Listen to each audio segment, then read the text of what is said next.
Heading home tonight, how would you feel if you heard out that speed limits on some of the South's busiest roads can't be enforced because councils aren't keeping an eye on road signs, and... You don't have to say anything and you don't have to do anything.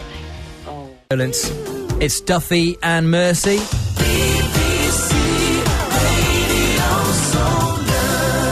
And it's 5 on Wednesday evening. Now, there are claims that speed limits on some of the South's busiest roads can't be enforced because councils aren't keeping an eye on road signs. According to the Department for Transport, it's the responsibility of local authorities to provide, maintain and, if necessary, illuminate signs.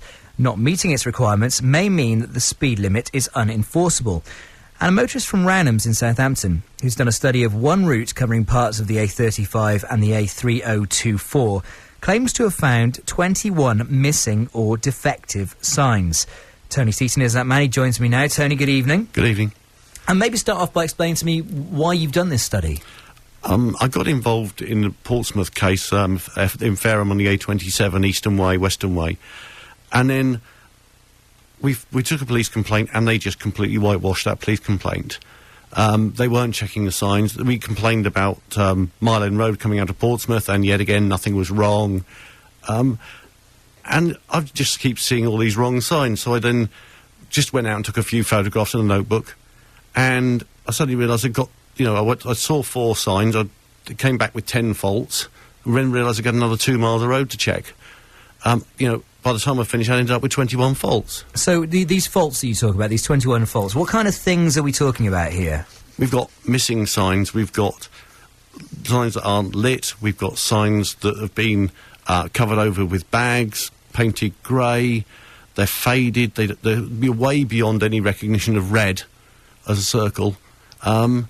They're just complete, some of them are old and decrepit, some have been taken down by the council. And there are requirements then that signs have to look a certain way and be in a certain place for speed restrictions to be enforceable? The statutory instruments that define all of these standards. OK, hang on here a second, Tony. Have a listen to this. Now, earlier I spoke to Julian Hewitt from Hampshire's Safer Roads Partnership, who admits that there are some problems. We're aware of some signage issues on the Millbrook Road, and we're working with Hampshire County Council and the Southampton City Council to rectify these. Generally, and we don't want to talk about specific roads, we never do in terms of confirming or denying that enforcement's being carried out on the roads. Generally, we wouldn't enforce on any road where we feel the signing is illegal. When you say that there are signage issues, what do you mean? Well, there's some problems with the signs. I haven't got the details in front of me. But what kind of things would those be when you say problems with the signs? In general terms, signing rules and regulations are very complicated. One can get problems with the signs from natural causes, things like signs being overgrown. In the summer in particular, when bushes and trees are growing, you get leaves growing over them. You can get algae on the signs. You can get signs fading. You can get roadworks that take place, so signs are removed and not put back, or put back in the wrong place. You can get accidents where people crash into signs. So there's a whole range of things that can happen to affect the signing. And in terms of incidents like that, if a sign is knocked over or if leaves have grown in front of it, who's responsible for maintaining them and making sure that gets taken care of as soon as possible? Well, the local authority is responsible for the signing, and they're our partners, so we work in partnership with them. So in an instance where there are problems with the signing, then the local authority hasn't done their job properly? Well, you're going to get problems with signing, inevitably, from all the causes that we just talked about. So it's not a question of them not doing their job properly, and obviously they will rectify any problems that come about. I know you said you couldn't speak about specific roads, but talking in general about a road where there are problems with signs, if you caught a motorist on a speed camera on a road like that, would you prosecute them? Well, I've already said that, we take signing very seriously, and we have a continual audit of all the signs on our routes, checking to see that it's in order, and before any enforcement takes place, the operator will check all the signs.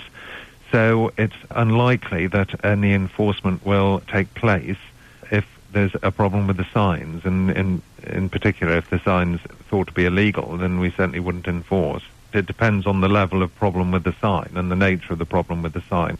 It sounds a little bit like doublespeak to me, Julian. It seems if the signs are illegal, then you can't prosecute, and you've wasted money by having a speed camera there. I just said that if the signs are illegal, then we wouldn't prosecute. But I think what you're confusing is what we're trying to do. We're not trying to hand out tickets to people. What we're trying to do is slow the traffic down. And generally speaking, if the route is signed, which all our routes are, as speed camera routes, then motorists will slow down on the routes, and therefore accidents will reduce, and that's what we're aiming for. Generally speaking, we're not aiming to give out tickets. The last thing we want to do is give out tickets. The less tickets we can give out, the better. That's Julian Hewitt from Hampshire's Safer Roads Partnership. Tony Seaton listening to that. What do you make to what Julian had to say, Tony? Well, it's absolute nonsense.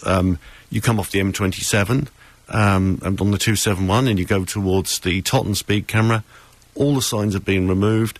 The speed camera signs are missing. They're supposed to be co-located within view of the camera, all missing. The wear and tear on the signs, the ones that are faded, have been faded for not 2 years. They're probably 30 years old, some of these signs. There's 2 roads with no speed signs at all. Julian Hewitt said that they don't prosecute. Well, the Fareham case, there were 16 motorists. They did prosecute. It came out in court. The police officer had told the leader of the camera partnership, Marion Sinclair, about a defect, and he told her to carry on enforcing. No. So he's not telling the truth.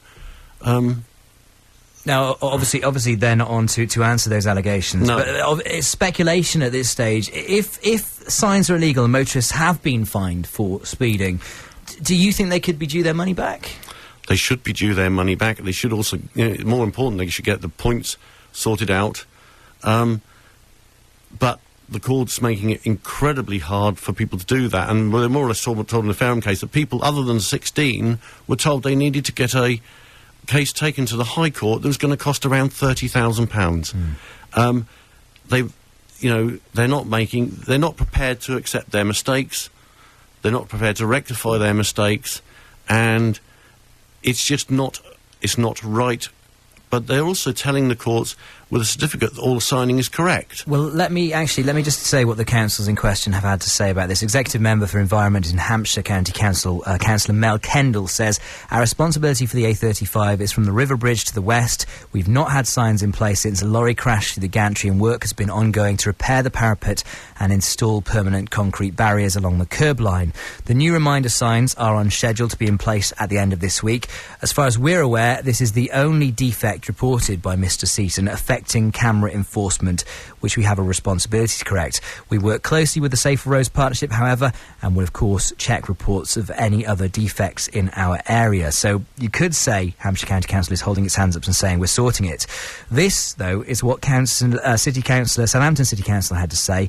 Councillor Matt Dean, Cabinet Member of Environment and Transport, says, "We will continue to consider the recommendations by the Safer Roads Partnership before deciding if further action needs to be taken on the segment of this route which the council is responsible for maintaining." It's not as cut and thrust.